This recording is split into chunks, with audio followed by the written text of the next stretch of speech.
Souvent, lorsque le sort, le timing et le destin s'alignent parfaitement, des événements uniques se produisent, offrant au monde un aperçu de l'extraordinaire. Les annales de l'histoire sont parsemées d'histoires remarquables de rencontres fortuites, d'accidents heureux et de coups de chance imprévus qui ont donné naissance à certaines des découvertes et inventions les plus étonnantes. Dans cette exploration, nous nous pencherons sur une sélection de découvertes accidentelles captivantes qui ont laissé le monde dans l'émerveillement.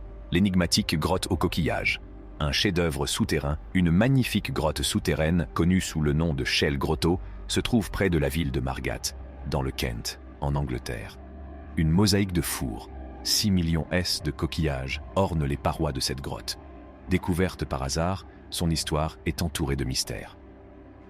La grotte a été découverte à plusieurs reprises, mais la plupart des sources s'accordent sur l'année 1835. Le 9 mai 1838, un article d'un précurseur du Kentish Mercury mentionne pour la première fois la découverte de la grotte. Un homme a récemment acheté Bellevue Cottage, une résidence isolée, et a eu l'occasion de demander aux ouvriers de creuser quelques mètres.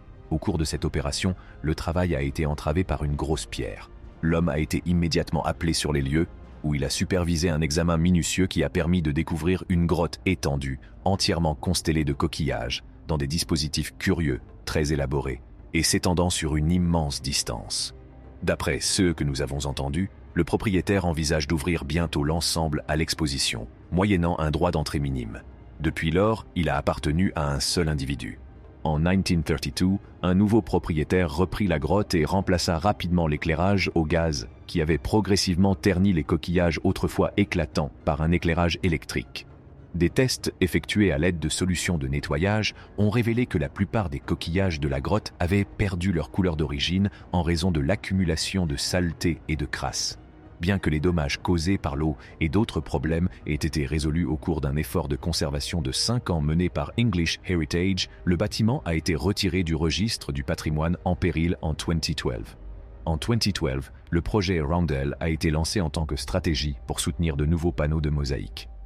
En 2008, les habitants de la région se sont réunis pour créer une association caritative, Friends of the Shell Grotto, dans le but de protéger et de préserver la grotte pour les générations futures.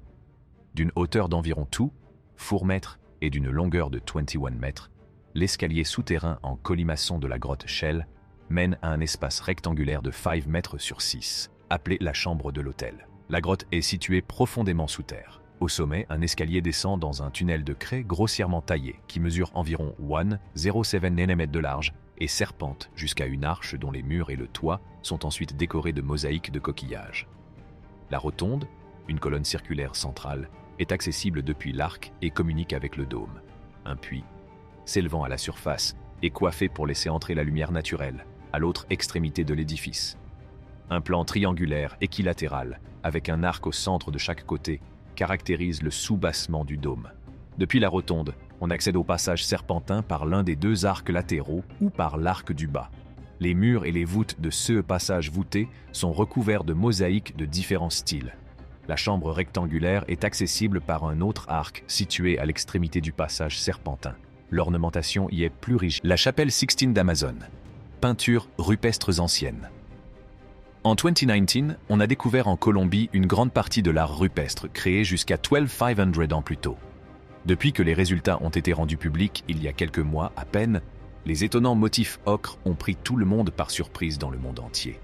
Des dizaines de milliers de peintures d'hommes et d'animaux jalonnent les 8 km d'œuvres d'art, et nombre d'entre elles représentent des créatures éteintes depuis très longtemps. Ces artefacts se trouvent dans la région que les universitaires appellent la Serrana la Lindosa, un site archéologique niché dans l'Amazonie colombienne. Révélation monumentale, Stonehenge espagnol. Au cœur de l'Espagne, un complexe mégalithique connu sous le nom de Dolmen de Guadalperal a émergé en 2019 à la suite d'une sécheresse. Ressemblant à Stonehenge, ce monument, que l'on pense être un temple, offre un aperçu du commerce et des rituels anciens, soulignant l'impact profond des découvertes accidentelles sur notre compréhension du passé. La marche miraculeuse de la pénicilline, découverte involontaire d'un antibiotique. Alexander Fleming a fait la première découverte de la merveilleuse moisissure qui sauve des vies en 1928, mais il faudra attendre plus d'1 décennie avant que le premier patient américain soit traité à la pénicilline en ce jour du 14 mars 1942. Time a qualifié la pénicilline de moule merveilleux qui sauve des vies. La patiente s'appelait Ann Miller et était une femme. Il a été établi qu'elle souffrait de septicémie, également appelée empoisonnement du sang, et qu'une infection survenue après une fausse couche l'avait conduite au bord de la mort. Selon le livre d'Eric Lacks, The Mold in Doctor, The Story of the Penicillin Miracle, d'Eric Lacks, elle avait souffert d'une fièvre d'au moins 40 degrés pendant plusieurs semaines, et ni la chirurgie ni les transfusions sanguines n'avaient pu soulager son état. À l'insu de Miller, un autre patient de l'hôpital où il était soigné connaissait un scientifique britannique qui travaillait sur la transformation de la pénicilline en antibiotique commercial à ce moment précis. Grâce à cette relation, le médecin de Miller a pu convaincre le gouvernement, qui exerçait à l'époque un contrôle strict sur les médicaments essentiels en raison de la guerre, de libérer environ une cuillère à soupe de pénicilline pour son patient. Selon l'évaluation de Lacks, cette quantité correspondait à la moitié complète de l'approvisionnement total de l'antibiotique pour l'ensemble des États-Unis. La fièvre de la patiente est revenue à la normale au bout d'un jour environ. Miller a été guéri. Pourquoi a-t-il fallu tant de temps pour que le médicament, qui avait déjà fait ses preuves au Royaume-Uni, parvienne aux États-Unis? Selon un article publié dans Time en 1941, l'une des raisons était qu'il était difficile et coûteux de l'extraire de sa source de moisissure d'origine et qu'il n'était pas disponible sous forme synthétique. Chaque fois que les scientifiques souhaitaient créer de la pénicilline, ils devaient attendre que de nouvelles moisissures se développent. Une autre raison est qu'il est difficile et coûteux de l'extraire de sa source de moisissure d'origine. Quelques-uns des premiers patients testés en Angleterre sont décédés malgré des signes d'amélioration, car il n'y avait pas assez de médicaments pour terminer la durée de traitement prescrite. En 1943 encore, les États-Unis produisaient à peine assez de pénicilline pour soigner une trentaine de personnes à la fois. La situation s'est rapidement améliorée. Dès qu'il a été établi que le médicament pouvait être utile aux personnes blessées pendant la Seconde Guerre mondiale, le corps médical de l'armée a rapidement demandé qu'on en produise davantage. En mai 1944, des progrès suffisants avaient été réalisés pour que les gens ordinaires puissent enfin y avoir accès. La pénicilline, notait la même année le magazine Time, dans un article de couverture sur Alexander Fleming, sauvera plus de vies que la guerre n'en dépense. Le doux hasard des sucettes glacées. En 1905, un jeune garçon nommé Frank Epperson mélangea innocemment du sucre en poudre avec de l'eau et laissa le tout sur son porche pendant la nuit.